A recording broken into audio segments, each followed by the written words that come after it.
अस्सलाम वालेकुम दोस्तों, आज की इस वीडियो में हम एक बहुत ही पुरस्कार कौम याजूज व माजूज के बारे में तारीखी हकायक पेश करेंगे। नाज़रीन, याजूज व माजूज कौन सी कौम थी? ये किस नबी के दौर में पैदा की गई? इनकी शक्ल सूरत कैसी थी? याजूज माजूज को किस जगह पर और किसने कैद किया था? इनको कब आजाद किया जाएगा? याजूज माजूज को कौन आकर नीस्तो नाबूद करेगा? इनको कैद करने के लिए दीवार जुल्करनैन किस चीज से बनाई और ये दीवार इस वक्त कहाँ मौजूद है? प्यारे दोस्तों, आज की इस वीडियो में हम आपको इन तमाम सवालों के जवाब देंगे। नाज़रीन कराम, कुरान मजीद में दो मुकामात पर याजूज व माजूज और दीवार जुल्करनैन का जिक्र आया है, एक सूरह कहफ में और दूसरा सूरह अंबिया में। कुरान मजीद वाज़े तौर पर गवाही देता है कि याजूज व माजूज ये दो खूनख्वार और वहशी कबीलों के नाम थे। ये लोग अपने इर्द गिर्द रहने वालों पर बहुत ज्यादतियां और जुल्म करते थे। ये लोग जंगजू, गारतगर और डाकू किस्म के लोग थे। याजूज माजूज बनी नूह इंसान की दो कौमों का नाम है जो हजरत आदम अलैहिस्सलाम और याफस बिन नूह अलैहिस्सलाम की नस्ल से हैं, जो तुर्कों का जद्दे आला है और तुर्क इस खानदान की एक शाख है जो दीवार जुल्करनैन के दूसरी तरफ छोड़ दिए गए थे। याजूज माजूज कबीले के लोग काफिर हैं, दोज़खी हैं, इस कदर कसीर और बेशुमार हैं कि उनमें और अहले बेश्त में वो निस्बत है जो 1 और 1000 में है। दोज़ख में अक्सरियत याजूज माजूज की होगी। बुखारी शरीफ की हदीस में है कि अल्लाह ताला क़यामत के दिन आदम अलैहिस्सलाम को हुक्म देंगे कि अपनी औलाद से दोज़ख का लश्कर जुदा कीजिए। हजरत आदम अलैहिस्सलाम अर्ज करेंगे कि किस कदर? तो इरशाद बारी ताला होगा, हर 1000 से 1 कम 1000। प्यारे दोस्तों, जैसा कि हमने पहले भी जिक्र किया है कि याजूज व माजूज लोगों पर जुल्म और सितम करते थे और लूट मार करते थे। उनको कंट्रोल करने के लिए जो दीवार बनाई गई है उसको हजरत जुल्करनैन ने बनाया है। अल्लाह तबारक व तआला ने हजरत जुल्करनैन को कुदरत, कुव्वत और हुकूमत बख्शी थी। अल्लाह ताला ने हजरत जुल्करनैन अलैहिस्सलाम को उन लोगों के पास भेजा जिन पर याजूज व माजूज जुल्म करते थे। कुरान पाक की सूरह कहफ आयत नंबर 93 में इरशाद होता है, और जुल्करनैन ने इस तरह अपना सफर जारी रखा यहाँ तक कि वो 2 पहाड़ों के दरमियान पहुंचा। वहां उन 2 ग्रोहों से मुख्तलिफ एक और ग्रोह को देखा। ये लोग कोई बात नहीं समझते थे। उस वक्त ये लोग याजूज व माजूज नामी खूनख्वार और सख्त दुश्मन से बहुत तंग और मुसीबत में थे। हजरत जुल्करनैन जो अजीम कुदरती वसाइल के हामिल थे, जब आप अलैहिस्सलाम उन लोगों के पास पहुंचे जिन पर याजूज व माजूज जुल्म करते थे तो उनको बड़ी तसल्ली हुई। उन्होंने हजरत जुल्करनैन अलैहिस्सलाम का दामन पकड़ लिया। कुरान मजीद की सूरह कहफ की आयत नंबर 94 में इरशाद होता है, कहने लगे, ऐ जुल्करनैन, याजूज व माजूज इस सरजमीन पर फसाद करते हैं। क्या मुमकिन है कि खर्च हम आपको दे दें और आप हमारे और इनके दरमियान एक दीवार बना दें? कुरान मजीद की सूरह कहफ आयत नंबर 95 और 96 में इरशाद होता है। इस पर जुल्करनैन ने कहा, ये तुमने क्या कहा? अल्लाह ने मुझे जो कुछ दे रखा है वो इससे बेहतर है कि जो तुम मुझे देना चाहते हो, और मैं तुम्हारी माली इमदाद का मुहताज नहीं हूँ। तुम कुव्वत और ताकत के जरिए मेरी मदद करो ताकि मैं तुम्हारे और इन 2 मुफसिद कौमों के दरमियान मजबूत और मुस्तहकम दीवार बना दूं। फिर हजरत जुल्करनैन अलैहिस्सलाम ने हुक्म दिया कि लोहे की बड़ी बड़ी ईंटें मेरे पास ले आओ। जब लोहे की ईंटें आ गईं तो उन्हें एक दूसरे पर चुनने का हुक्म दिया, यहाँ तक कि दोनों पहाड़ों के दरमियान की जगह पूरी तरह छुप गई। इसके बाद हजरत जुल्करनैन अलैहिस्सलाम ने हुक्म दिया कि आग लगाने का मवाद यानी ईंधन वगैरह ले आओ और उसे इस दीवार के दोनों तरफ रख दो और अपने पास मौजूद वसाइल से आग भड़काओ और इसमें फूंको यहाँ तक कि लोहे की ईंटें अंगारों की तरह सुर्ख होकर पिघल जाएं। फिर हजरत जुल्करनैन अलैहिस्सलाम ने आखिरी हुक्म दिया। आप अलैहिस्सलाम ने कहा कि पिघला हुआ तांबा ले आओ ताकि उसे इस दीवार के ऊपर डाल दूं।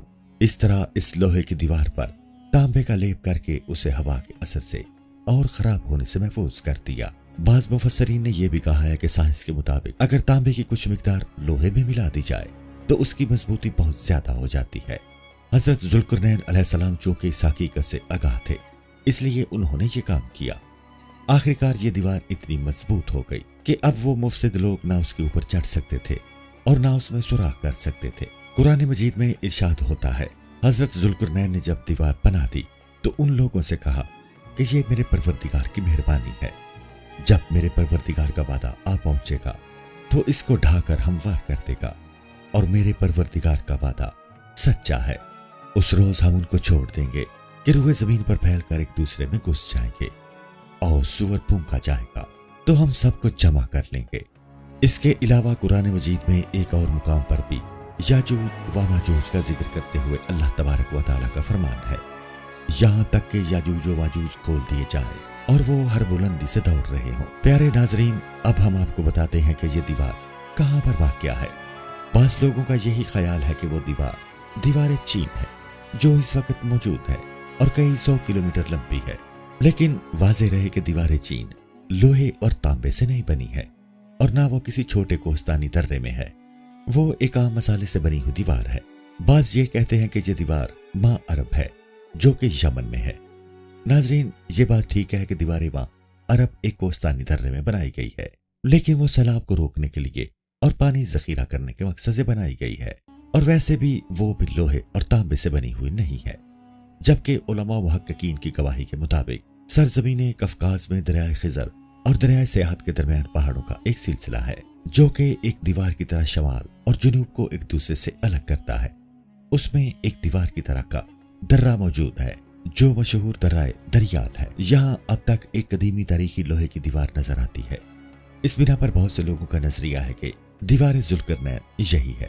یہ بات جاذب نظر ہے کہ وہیں قریب ہی سائرس نامی ایک نہر موجود ہے، اور سائرس کا بہنی کورش ہی ہے، کیونکہ یونانی کورش کو سائرس ہی کہتے تھے۔ آرمینی کے قدیم آثار میں اس دیوار کو باغ کورائی کے نام سے یاد کیا گیا ہے۔ اس لفظ کے معنی درے کورش یا موبر کورش یعنی کورش کے عبور کرنے کی جگہ ہے۔ تو پیارے دوستو، یہ صنعت نشاندہی کرتی ہے کہ اس دیوار کا بانی کورش ہی تھا۔ یہاں پر آپ کو بتاتا جاؤں کہ حضرت ذوالقرنین کو بعض علماء نے کورش کبیر کہا ہے۔ دوستو، یاجوج ماجوج کے متعلق احادیث مبارکہ میں ارشاد ہوتا ہے، حضرت زینب بنت حجش رضی اللہ عنہا فرماتی ہیں کہ ایک روز رسول اللہ صلی اللہ علیہ وآلہ وسلم میرے پاس گھبراہٹ کے عالم میں تشریف فرما ہوئے۔ آپ صلی اللہ علیہ وآلہ وسلم فرما رہے تھے کہ اللہ کے سوا کوئی معبود نہیں، عرب کی خرابی ہے اس قریب آنے والے شر سے کہ یاجوج اور ماجوج نے آج دیوار میں اتنا شگاف کر دیا ہے۔ پھر انگشت شہادت اور انگوٹھے سے ہلکا کر کے بتایا۔ حضرت زینب بنت حجش رضی اللہ تعالی عنہ فرماتی ہیں کہ میں عرض گزار ہوئی، یا رسول اللہ صلی اللہ علیہ وآلہ وسلم، کیا ہم ہلاک ہو جائیں گے؟ حالانکہ ہم میں تو نیک لوگ بھی ہیں۔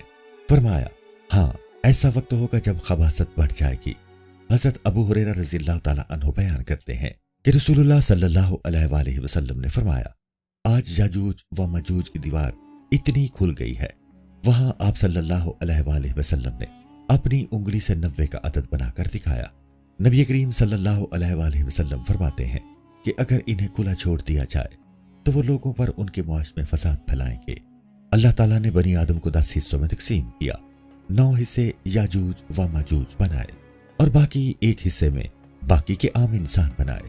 بعض روایات میں یہ بھی آیا ہے کہ یاجوج و ماجوج روزانہ دیوار میں سوراخ کرتے ہیں، لیکن جب صبح اٹھتے ہیں اور دیکھتے ہیں تو وہ سوراخ پورے بند ہو جاتے ہیں، لیکن جب وہ ایک دن انشاءاللہ پڑیں گے تب وہ دیوار کو توڑ ڈالیں گے، اور دیوار ذوالقرنین کا ریزہ ریزہ ہو جانا قیامت کی نشانیوں میں سے ہے۔ قرآن مجید میں یہ کہیں نہیں لکھا کہ یاجوج و ماجوج کے خروج کا واقعہ دیوار ٹوٹنے کے ساتھ ہی پیش آ جائے گا، بلکہ دیوار ٹوٹنے کا وعدہ صرف سورہ کہف والی آیت میں کیا گیا ہے۔ البتہ بہت ساری روایات میں دیوار کے ریزہ ریزہ ہو جانے کے واقعے کو علامات قیامت میں شمار کیا گیا ہے۔ پیارے دوستو، اب ہم آپ کو بتاتے ہیں کہ یاجوج و ماجوج کب نکلیں گے اور کیا کریں گے، اور ان کو کون آ کر نیست و نابود کرے گا۔ تو دوستو، جب دجال خروج کرے گا تو دجال کے اسی معمول کے دوران اللہ تعالیٰ مسیح ابن مریم علیہ السلام کو بھیجے گا۔ وہ دمشق کے مشرق میں سفید مینار کے پاس 2 زرد رنگ کے بلے پہنے ہوئے 2 فرشتوں کے کندھوں پر ہاتھ رکھے ہوئے نازل ہوں گے۔ جب حضرت عیسیٰ علیہ السلام اپنا سر جھکائیں گے تو پسینے کے قطرے گریں گے، اور جب سر اٹھائیں گے تو موتیوں کی طرح قطرے گریں گے۔ جس کافر تک بھی ان کی خوشبو پہنچے گی اس کا زندہ رہنا ممکن نہ ہوگا، اور ان کی خوشبو منتہائے نظر تک پہنچے گی۔ وہ دجال کو تلاش کریں گے، حتیٰ کہ باب لوط پر اس کو موجود پا کر قتل کر دیں گے۔ پھر حضرت مسیح ابن مریم علیہ السلام کے پاس ایک ایسی قوم آئے گی جس کو اللہ تعالیٰ نے دجال سے محفوظ رکھا تھا۔ وہ ان کے چہروں پر دست شفقت پھیریں گے اور انہیں جنت میں ان کے درجات کی خبر دیں گے۔ اب وہ اسی حال میں ہوں گے کہ اللہ تعالیٰ حضرت عیسیٰ علیہ السلام کی طرف وحی فرمائے گا، میں نے اپنے کچھ بندوں کو نکالا ہے جن سے لڑنے کی کسی میں طاقت نہیں ہے، تم میرے ان بندوں کو کوہ طور کی طرف اکٹھا کرو، اور پھر اللہ تعالیٰ یاجوج اور ماجوج کو بھیجے گا۔ और वो बुलंदी से सुरात फिसलते हुए आएंगे। इनकी पहली जमात बहिरा तिब्रिस्तान से गुजरेंगे और वहां का तमाम पानी पी लेंगे। प्यारे दोस्तों, यहाँ पर आपको बहिरा तिब्रिस्तान के बारे में बताता जाऊं। बहिरा तबरिया वो समंदर है जहां से इसराइल अपने लिए पानी हासिल करता है। जब याजूज और माजूज बहिरा तबरिया का सारा पानी पी जाएंगे और फिर जब दूसरी जमातें वहां से गुजरेंगी तो वो कहेंगी कि यहाँ पर भी किसी वक्त पानी था। अल्लाह के नबी हज़रत ईसा अलैहिस्सलाम और उनके असहाब महसूर होंगे, हत्ता कि उनमें से किसी एक के नजदीक बैल की सिरी भी तुम में से किसी एक के 100 दिनार से अफजल होगी। फिर अल्लाह के नबी हज़रत ईसा अलैहिस्सलाम और उनके सहाब दुआ करेंगे। तब अल्लाह ताला याजूज और माजूज की गर्दनों में एक कीड़ा पैदा कर देगा तो वो सुबह को सब यकलख्त मर जाएंगे। फिर अल्लाह के नबी हज़रत ईसा अलैहिस्सलाम और उनके सहाब जमीन पर उतरेंगे, मगर जमीन पर एक बालिश्त बराबर जगह भी उनकी गंदगी और बदबू से खाली नहीं होगी। फिर अल्लाह के नबी हज़रत ईसा अलैहिस्सलाम और उनके सहाब अल्लाह ताला से दुआ करेंगे तो अल्लाह ताला बख्ती ऊंटों की गर्दनों की माने परिंदे भेजेगा। ये परिंदे इन लाशों को उठाएंगे और जहां अल्लाह ताला का हुक्म होगा वहां फेंक देंगे। फिर अल्लाह ताला एक बारिश बरसाएगा जो जमीन को धो देगी और हर घर खा वो मिट्टी का मकान होगा या काल का खैमा होगा, वो आईने की तरह साफ हो जाएगा। फिर जमीन से कहा जाएगा कि तुम अपने फल उगाओ और अपनी बरकतें लौटाओ। सो उस दिन मोमिनीन की एक जमात एक अनार को सैर होकर खा लेगी। उस वक्त की एक दूध देने वाली गाय लोगों के एक कबीले के लिए काफी होगी और दूध देने वाली बकरी एक घर वालों के लिए काफी होगी। इसी दौरान अल्लाह ताला एक पाकीज़ा हवा भेजेगा जो लोगों की बगलों के नीचे लगेगी और वो हर मोमिन और हर मुस्लिम की रूह कब्ज कर लेगी और बुरे लोग बाकी रह जाएंगे तो उन्हीं पर कयामत कायम होगी। अल्लाहु अकबर, अस्तगफिरुल्लाह।